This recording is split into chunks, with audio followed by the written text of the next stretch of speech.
Mesdames et messieurs, bonjour et merci de préférer 3R Média. Nous sommes sur Femmes à la loupe et cette semaine, nous allons parler de deux sujets qui devraient intéresser tout le monde. Il s'agit de la puberté. Vous savez, la puberté, c'est le passage de l'enfance à l'adolescence avec tous les corollaires, les changements physiologiques et physiques que l'on observe chez le jeune pubère. Cette étape est critique pour l'évolution de l'enfant. Il y a des enfants qui se perdent et des parents qui ne savent plus quoi faire. Est-ce qu'il faut maintenir la pression ou il faut relâcher la pression? Est-ce qu'il faut être laxiste ou il faut sévir quand il s'agit de l'éducation de l'enfant? Eh bien, l'éducation, c'est bien délicat et nous allons parler sur Femmes à la loupe. Et en même temps, il y a un autre sujet. Il s'agit des enfants qui ont des talents. J'ai une dame sur ce plateau qui pense que tous les enfants ont du talent, mais il y a parfois un manque de suivi. Finalement, quand on ne suit pas bien l'enfant, une étoile qui est née pour briller, qui s'assombrit subitement. Nous allons parler sur Femmes à la loupe. Merci d'être des nôtres. Des diplômes et de l'expérience, vous en avez. De la compétence aussi, vous n'en manquez pas. Mais savez-vous parler? Savez-vous vous vendre? Car ce n'est pas ce que vous dites qui compte, mais la façon dont vous le dites. 3R Média propose de vous former. À l'ère de l'oral et du branding, ce sont des qualités comme l'aisance, la confiance en soi, l'autorité qui attirent aujourd'hui. C'est aussi la posture, le phrasé, le regard. Et tout ça, vous pouvez l'avoir à 3R Média. 3R Média, un autre regard. Vous avez besoin d'un cadre pour vos sorties en famille ou entre amis pendant ces périodes de fête et au-delà? Ne cherchez plus. La terrasse du sénateur est le cadre idéal. Agréable, convivial, chaleureuse et chic, la terrasse du sénateur est le tout nouvel espace aménagé au deuxième étage du complexe hôtelier Le Sénateur, Cisa Gontico, rue de la pharmacie Saint-Gabriel. Tout y est pour vous contenter. Une ambiance musicale soft, des messins, des pizzas savoureuses à des prix très abordables. Contact 97 64 86 17.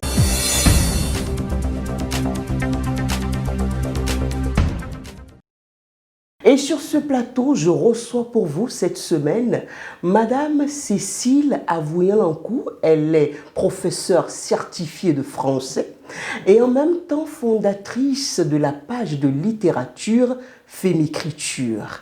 Madame Avouillan-Lancou, bonjour. Bonjour. Et merci d'être là. Ça fait plaisir de vous recevoir. Merci beaucoup.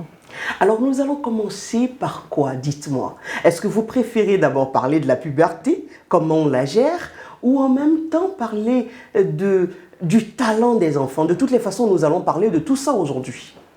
Oui, nous parlerons de tout, mais je voudrais commencer par parler du talent de mes élèves. Et pourquoi ce talent vous intéresse tant? Parce que oui. Nos apprenants, nos jeunes filles et nos jeunes hommes ont vraiment du talent. Et qu'est-ce qui vous fait dire ça? Je sais que vous êtes souvent en contact avec eux. Oui, je suis à l'école depuis des années et je vois passer des centaines et des centaines d'élèves. Oui. J'ai aussi des amis qui sont enseignants et je sais que nos élèves, nos jeunes hommes et nos jeunes filles ont énormément de talent. Mais très souvent, nous perdons aussi de très brillantes filles et de très brillants élèves parce que, quelque part, l'éducation a été mal faite. Et aujourd'hui, j'ai accepté votre invitation parce que je veux faire un plaidoyer. Ouais. Je voudrais demander aux parents de se réveiller. Parce qu'ils dorment? Oui, parce que les enfants ont besoin d'eux. Parce qu'aujourd'hui, avec la modernité, avec la nécessité pour les deux parents de travailler, il y a quelque chose qui est en train d'être abandonné. Et ce sont les enfants. Et je voudrais qu'on en parle. Voilà. Oui, mais ces parents dont vous parlez et à l'endroit desquels vous faites ce plaidoyer-là, ils vont vous dire, mais si nous ne courons pas, ces enfants dont vous parlez, ils vont manger quoi? Il faut courir, le père le matin, il court, la mère également. Elle ne fait que ça d'ailleurs, à longueur de journée, elle est au marché. Et finalement, cette éducation-là que vous êtes en train de prôner est laissée pour compte.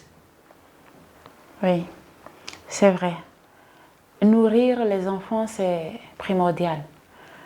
Mais il n'y a pas que nourrir les enfants. Si l'enfant est nourri et que l'enfant n'est pas suivi, il y a un problème. Et c'est justement là le problème. Nous avons à l'école des enfants divers. Des enfants qui vivent avec leurs parents, ceux qui vivent avec d'autrui, qui vivent avec autrui. Oui. Il y a ceux qui vivent seuls. Et le problème dont je voudrais parler, c'est parce que les parents privilégient leur travail, parce qu'ils se disent que ce travail va leur apporter de l'argent pour aider les enfants. Mais pour demain, pour la société de demain, l'éducation doit primer. Et pour éduquer un enfant, un parent a besoin d'être présent. Mais c'est cette présence qui manque le plus. C'est cette présence qui manque le plus et c'est ça qui crée tout le problème. La mère au marché, d'accord. Même si la mère au marché, elle est encore disponible. Parce que les enfants en sortant de l'école peuvent aller au marché, retrouver leur mère. Oui. Elle peut toujours continuer à les observer parce que l'enfant a besoin qu'on l'observe. L'enfant a besoin qu'on l'observe et qu'on voit s'il est en train de se perdre ou pas, qu'on l'oriente, qu'on le guide. Mais si les parents ne sont pas là et que l'enfant est abandonné à lui-même, après les parents se surprennent de voir que l'enfant a grandi et que même il est prêt à en concevoir un autre. Et pour faire d'eux des grands-parents. Voilà, ils s'étonnent, ils crient, ils insultent, mais non, le travail aurait dû être fait. Au préalable. Au préalable. Bien avant. Au préalable. Donc c'est pour ça, parce que je vois des jeunes pubères et même quand on parle des choses usuelles, ils sont étonnés, ils ne savent pas. Et c'est quoi ces choses usuelles dont on doit forcément parler avec les enfants? Quand les enfants, moi je travaille avec les pubères et les parents ont besoin, parce qu'à ce moment-là, les enfants commencent à tomber amoureux et de petites lettres et qu'on se glisse et ça. Les papillons dans le ventre, tout le monde a ressenti ça, Madame Cécile. Oui, je sais. Je sais. Mais quand nous autres, nous étions un peu plus jeunes, oui. Il n'y avait pas la télévision comme on l'a aujourd'hui, de façon permanente à la maison. Oui. Il n'y avait pas Internet. Il n'y avait pas des réseaux sur lesquels on peut aller s'informer de choses qui ne sont pas nécessairement de notre âge. Mais aujourd'hui, même à 8 ans, à 10 ans, les enfants savent tellement de choses parce qu'ils peuvent prendre le téléphone de papa, de maman, pour voir des choses que nous disons ne pas être de leur âge. Donc je pense que le temps est venu pour que les parents s'asseyent avec les enfants et leur disent certaines choses. Parce que nous, à l'école, nous avons des enfants tellement intelligents, talentueux, mais qui du jour au lendemain disparaissent avec une grossesse. Qu'est-ce qui n'a pas marché entre-temps? On se pose la question. Oui. Et on découvre que ce qui n'a pas marché, c'est parce que les parents n'étaient pas là. Les parents n'ont pas vu que l'enfant a grandi. Les parents n'ont pas compris que l'enfant a besoin de savoir. Mais les parents continuent de se contenter de dire « ça ne se fait pas, il faut attendre d'être grand, ça ne se fait pas, il faut attendre d'être mûr ». Non, la société a un certain rythme aujourd'hui où les parents ont besoin d'aller à ce rythme-là aussi. De préparer le jeune homme, de préparer la jeune fille, de ne plus les laisser chercher simplement leur propre chemin, mais de les guider sur ce chemin-là, d'être présent. D'être présent.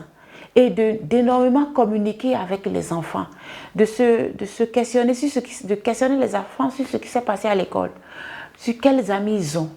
Ils sauront que telle amie est enceinte et ils pourront profiter pour leur dire « Ah ouais, telle amie est enceinte ?» et profiter de cette grossesse. Pour sensibiliser. Non désirée, pour sensibiliser la jeune fille qui n'est pas encore enceinte. Pour lui dire que une grossesse, ce n'est pas un jeu. Un enfant, il se prépare. Vous avez eu de ces cas-là. Oui. C'était quoi votre réaction face à une jeune fille qui était tellement heureuse de voir qu'une autre avait fait un enfant? Oui. Et quand ma fille était en 5e, une de ses amies est tombée enceinte. Oui. Donc je l'ai appris. Et ensemble, on appelait la jeune fille parce qu'elle avait des difficultés avec ses parents. Le jeune garçon aussi, c'était un élève. Et puis c'est passé. Et quand moi j'ai appris ça, j'ai essayé de la sensibiliser un peu, de lui montrer qu'une grossesse, on n'avait pas besoin d'un long travail pour tomber enceinte. Une grossesse, c'est l'instant d'une minute, quoi. Une minute d'égarement, une minute de faiblesse. Une minute de plaisir, une entre minute griffes. de plaisir. Et il ne faut pas être pressé. La vie vient. On a tout le temps. La vie vient. Et pour participer à cette vie qui vient là, comme on le désire, il faut avoir des armes. Et qu'est-ce qui nous donne ces armes-là? C'est le travail que nous faisons aujourd'hui. C'est-à-dire se concentrer sur le travail aujourd'hui pour construire demain. Donc, ça s'est passé. 2 ans plus tard, ma fille revient. « Ah, maman, tu ne peux pas savoir ce que j'ai vu aujourd'hui. Qu'est-ce que tu as vu? Est-ce que tu te rappelles tel ami? » Bien sûr que je me rappelle. « Oh, elle est revenue et si tu vois son bébé, il est magnifique. » Et tu dis « Ah oui, il est beau, il est trop mignon. » Ça te donne envie d'avoir un bébé? Ah non, ça ne me donne pas envie. Je dis « Mais si, un bébé, ce n'est pas facile. » Est-ce que tu as rêvé à ton bébé? Ton bébé, regarde notre maison. Tu as rêvé ton bébé où? Tu veux le mettre dans un coin de la maison ou bien tu as rêvé une chambre pour ton bébé? Si tu as rêvé une chambre pour ton bébé, comment sera la chambre? As-tu rêvé ses armoires? Les habits que tu vas lui porter, les as-tu rêvés? Veux-tu les acheter à Misebo? Ou bien veux-tu aller dans une boutique conçue pour ça? Acheter des habits de choix pour ton enfant? Qu'as-tu rêvé? Parle-moi. Est-ce que tu as rêvé de ton enfant dans un hôpital? Quel hôpital veux-tu? Où veux-tu aller soigner ton enfant? Veux-tu raser les murs? Ou bien tu veux aller dans un hôpital digne où tu lui donneras des soins conséquents? Dis-moi ce que tu as rêvé. Et toi-même, quand tu seras enceinte, comment veux-tu être habillée? Comment veux-tu être soignée? En as-tu les moyens? Et celui qui va te mettre enceinte, en a-t-il les moyens? Un enfant, c'est tout un processus. Et cet enfant, quand il va être grand, as-tu rêvé ses chaussures? Dans quelle maison va-t-il grandir? Veux-tu qu'il soit ici avec nous? Toi-même, tu n'es pas seul dans ton lit. Dans quel lit allez-vous dormir, ton enfant et toi? Quelle est la vie que tu rêves, toi? Vas-y, dis-moi. Là, je pense qu'elle a réfléchi. Vous l'avez touché. Et je pense que les parents devraient faire ainsi. Les parents ne devraient pas dire non, tu n'as pas le droit de tomber enceinte. Non, les parents devraient dire à l'enfant. Ils ne devraient même pas lui dire tu ne peux pas tomber amoureux parce qu'on ne décide pas d'être amoureux. On se surprend à aimer quelqu'un. Mais voilà que tu te surprends d'aimer quelqu'un. Que va-t-il se passer? À quoi es-tu prêt? Quelle est la conduite à tenir? Quelle est la vie que tu veux pour toi? Quels sont les choix que tu as pour toi? Est-ce que se comporter de cette manière te conduit à bon port? C'est à l'enfant même de choisir. Et c'est le parent qui lui ouvre ces opportunités. C'est le parent qui lui présente ces opportunités-là. Pour lui dire, voici telle opportunité, voici la conduite à tenir, voici telle autre opportunité, voici les conséquences. Va. Et fais ton choix. Et chaque fois, le parent doit être en train de recadrer. Mais quand le parent n'est pas là, quand l'enfant rentre le soir, dans mon école, oui, il a fallu appeler la police il y a 2 ans pour chaque soir venir disperser les élèves. Et pourquoi? Jusqu'à 22 h, les élèves sont là. Pourquoi sont-ils là jusqu'à cette heure-ci? Bon, il n'y a personne à la maison qui les attend. Il n'y a personne qui va dire, tu rentres à 22 h, mais pourquoi? Tu étais où? Ouais. Un enfant qui sort à 19 h, qui à 22 h est encore devant l'école. Ce sont les policiers qui viennent les disperser. Et tout ça, c'est un manquement de la part des parents. Parce que l'enfant sait que le parent, ma mère ne quitte pas le marché avant 20 h. Mon père, lui, peut-être c'est à minuit. Parce que quand il sort du service, il ira faire ses tours en ville. Peut-être il va prendre 1-2 bières, voir des amis et puis tout le reste. Il sait qu'il ne rentrera pas. Alors lui-même, il prend du plaisir à flâner. Il ne pense pas à son cahier. Alors que si l'enfant sait que à 19 h 30, quelqu'un me demandera des comptes, l'enfant ira à la maison. Il ira à la maison. Donc moi, je demande aux parents de se battre. Oui, de se battre, de chercher de l'argent, mais de penser que les jeunes enfants qu'ils ont chez eux sont les adolescents, les parents de demain et qu'ils ont besoin d'eux. Et que nous, moi en tant que professeur, j'ai besoin d'enfants équilibrés. Et que les talents que je vois chez mes apprenants, je veux les voir éclore. Et vous voyez malheureusement plusieurs étoiles comme ça qui s'éteignent. Oui, beaucoup, beaucoup. Nous organisons dans notre école des prix aux jeunes filles qui sont premières. Et de plus en plus, il y a plus de filles qui sont premières dans les écoles. Ça, tout le monde le sait déjà actuellement. Donc, il y a beaucoup de filles qui travaillent, mais un matin, tu te surprends d'apprendre que une de tes étoiles est enceinte. Ça fait mal. Une grossesse, ce n'est pas un jeu. L'enfant, parfois, elles reviennent, mais ce n'est plus la jeune fille. Elle est devenue mère. Oui, ce n'est plus tout à fait l'espoir, la lumière que nous avions. Ce n'est plus l'exemple que nous pouvons brandir. Évidemment, ça peut se corriger, mais il y a quelque chose qui s'est brisé. Oui. Forcément. Donc moi, je voudrais demander aux parents de vraiment prioriser ça, d'être présent pour les enfants et de cesser de menacer. Oui, parce que la menace est l'arme courante qu'utilisent les parents aujourd'hui. On se dit, non mais pourquoi tu dois faire ça? Je vais bien te frapper. Tu ne peux pas faire ça. Si tu fais ça, je te renvoie chez l'homme qui t'a enceinté. Ça, j'ai déjà entendu. Si tu m'emmènes une grossesse, tu ne restes plus chez moi, tu iras chez celui qui t'a enceinté. Peu importe la condition de cette personne-là. C'est la menace qui est courante. Et ça ne règle pas le problème. Comme je le disais tantôt, les parents devaient se servir de leur propre expérience pour aider les jeunes. Mais on voit que c'est silence radio. Les parents ne veulent rien dire. Or, ils savent à peu près la violence du désir que les enfants là sont en train d'expérimenter. C'est à eux de leur dire comment se comporter, comment faire. Au lieu de crier, d'insulter, de battre, ça ne corrige pas. C'est dans la conversation et dans les échanges que les parents doivent permettre aux enfants de trouver leur chemin. Parce que c'est une question de... C'est un chemin qu'ils sont en train de chercher. Ils sont en train d'essayer de comprendre. Mais eux, ils veulent les résultats. Mais en même temps, l'enfant est en train de grandir. Il est en train de grandir et ses désirs nouveaux, ses envies nouveaux, ses inclinations nouvelles grandissent avec lui. Mais c'est aux parents de lui dire, à tel âge, il y aura ci. Les garçons vont venir. Ils vont te dire que tu es belle. Mais tu le sais déjà. Tu es belle, n'est-ce pas? Tu es belle, n'est-ce pas? L'enfant dira oui, je suis belle. Donc tu le sais. Si un garçon vient, il te dit que tu es belle, dis-lui merci. Ne l'insulte pas. Parce que ça aussi, ça s'apprend. Parce que le jeune garçon aussi, on a besoin de lui dire, des filles vont te plaire. Ne les agresse pas. Ne te jette pas sur elles. Ce n'est pas de la nourriture. Vous devez vous respecter. Il y a un âge pour ça. Quand les enfants regardent la télévision et que les gens s'embrassent, il faut leur dire, ils n'ont pas votre âge. L'autre là, tu sais que dans le film, il les juge. L'autre là, il travaille. Toi, tu as un travail. Peux-tu embrasser quelqu'un? Madame, prends du temps. Justement, quand ça arrive à des scènes comme ça, il y a des parents qui zappent carrément, on change de chaîne ou bien on dit non mais fermez les yeux, ça ce n'est pas pour les enfants. Ça c'est des constats fréquents. Non, il faut demander à l'enfant s'il a la taille de ceux qui s'embrassent. Il n'a pas leur taille.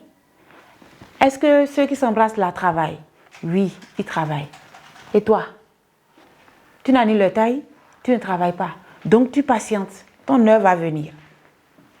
Moi, je le dis dans mes classes et je dis à mes filles, ne soyez pas pressées. Ne soyez pas pressées. Le temps qui vient devant, la vie vient. Ça, ce n'est pas encore la vie.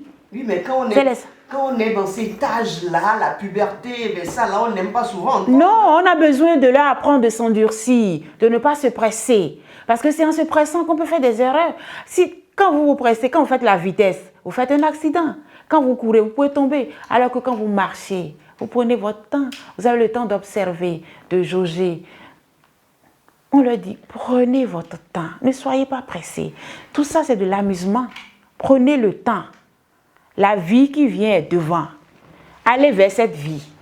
Et n'allez pas vers cette vie les mains chargées. Allez vers la vie les mains ouvertes. Ayez quelque chose à offrir. Et la seule chose que vous aurez à offrir, c'est le travail, l'instruction que vous avez ici. Mais si vous vous chargez d'enfants, de responsabilités précoces, ça n'ira pas. Et les parents aussi ont, à notre suite, besoin de le répéter, de le dire, de le suggérer. Mais quand ça vient dans un seul sens, ça ne peut pas marcher. Ça ne donne pas. On a besoin qu'il soit présent.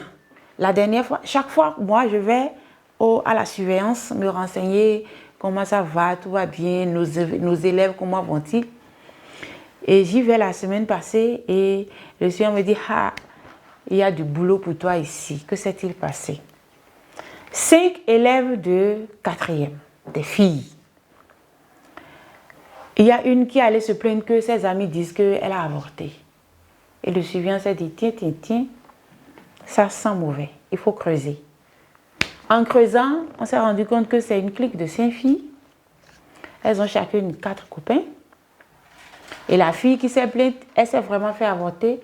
Et c'est sa mère même qui l'a conduite à l'hôpital pour se faire avorter. Donc vous voyez un peu ça. Pendant que nous autres, nous nous battons pour leur dire, dans des tests explicatifs que avorter, c'est dangereux, c'est criminel. Avorter, c'est comme si tu as planté un arbre qui s'est enraciné, que tu allais dessoucher. Voyez tout le sol qu'on remue. C'est comme ça qu'on le leur explique. C'est comme ça que votre utérus sera déchiqueté de part en part. Il faut qu'il se soigne, qu'il se cicatrise. S'il n'est pas bien cicatrisé, vous n'aurez pas des enfants dans le futur. Donc, on le leur explique pour qu'elles comprennent que ce n'est pas de la blague. Un arbre qu'on dessouche, heureusement, il y a des arbres qu'on dessouche dans les écoles, on peut leur montrer, regardez comment le sol est. Tous les dégâts. C'est ce qui se passe dans votre ventre. Parce que quand l'enfant se nide, il se colle, il s'enracine dans la mère. Et vous dessouchez ça, vous déchiquetez votre ventre. Or, vous n'avez pas le courage de dire à votre mère, j'ai déchiqueté mon ventre, pour qu'on le soigne avec de l'eau chaude, qu'on vous lave, qu'on vous masse. Et vous êtes là pour rire. Et les conséquences plus tard sont drastiques. Et après, vous allez accuser la grand-mère, la belle-mère, la tante, la cousine, alors que c'est vous-même qui avez créé ça. Et en même temps, elles comprennent, mais que ce soit la mère même qui cautionne ça. Si vous allez dans une telle classe, les élèves vont vous rire au nez.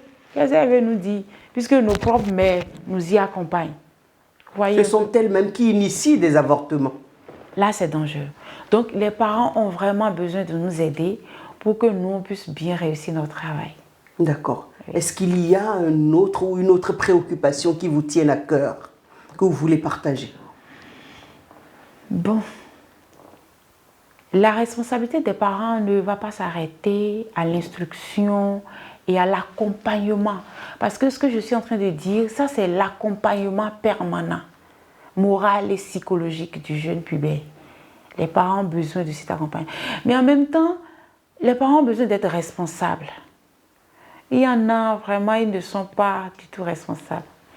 Ils savent que les enfants vont à l'examen, mais ils ne payent pas la contribution. Et des enfants, même jusqu'au jour du dépôt de dossier, n'ont pas payé. Parfois, nous, les enseignants, sommes obligés de cotiser 1000 francs, 2000.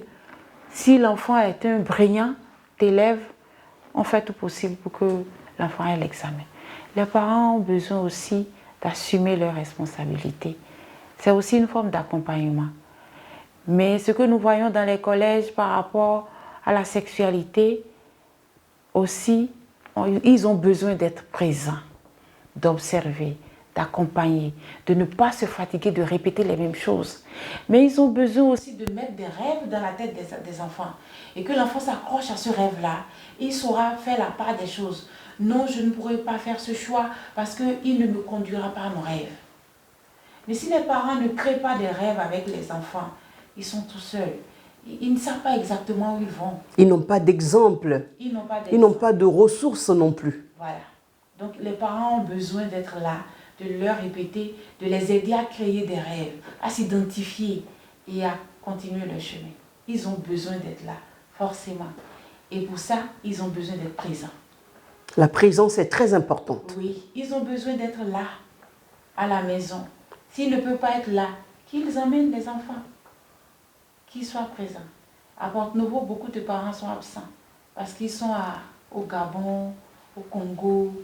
On a beaucoup de cas de ces enfants-là qui vivent seuls, de jeunes enfants qui vivent seuls. Ils vivent seuls ou bien avec des grands-mères. Et souvent, ils ne respectent pas les grands-mères. Les grands-mères ne savent pas ce qu'il faut faire. Les enfants n'ont pas fait mes exercices. J'ai décidé d'appeler les 14 parents. Une maman m'a demandé, des vieux m'ont baillé l'exercice là, et il a oué. Ça veut dire quoi? Ça veut dire, votre enfant n'a pas fait son exercice. Et la maman dit, mais comme l'enfant n'a pas fait mon exercice, est-ce que c'est mauvais? Ouh là là. J'ai dit, maman, c'est très mauvais, c'est très grave. Elle dit, ah, quand il va rentrer à la maison, je vais corriger ça. Ça veut dire que les parents ne savent pas. Ils ont l'impression que l'école fait tout. Non, l'école n'apprend pas aux enfants à laver les slip. C'est aux parents de le faire. C'est aux parents. Merci, madame. Merci. Il y a tellement de choses à dire, je sais. Il y a Nous allons y revenir sur Femme à la loupe. Merci à vous, vous avez compris, c'était donc Femme à la loupe qui recevait à l'instant Madame Cécile Avouya-Lancourt. Elle est professeure certifiée de français et en même temps fondatrice de la page de littérature Fémicriture. Voilà, mesdames et messieurs, merci d'avoir été des nôtres. Il faut liker, il faut vous abonner, il faut partager, c'est très important. L'éducation des enfants, c'est l'affaire de nous tous. C'est ensemble qu'on fera le chemin. Merci d'avoir été des nôtres.